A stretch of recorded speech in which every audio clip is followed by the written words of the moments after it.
This display shows the inside of a muscle cell. Each muscle cell contains myofibrils, subdivided into sarcomeres.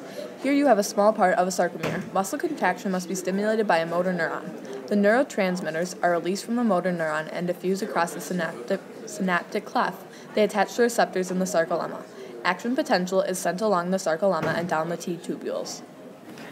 An action potential triggers calcium to be released from the sarcoplasmic reticulum. Calcium binds to troponin, which leads to the removal of tropomyosin.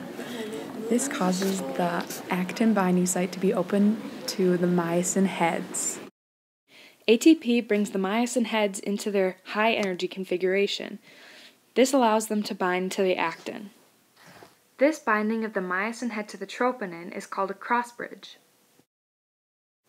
Once all the ATP is used up, the myosin heads go back into their low energy configuration, but are still binded to the actin. This causes the actin to be dragged inward toward the midline in a motion called the power stroke. More ATP is then needed to come break the cross-bridge. Once the cross-bridge is broken, the muscle can relax. In the case of rigor mortis, no more calcium is regulated. This means that all tropomyosin is removed, exposing every binding site.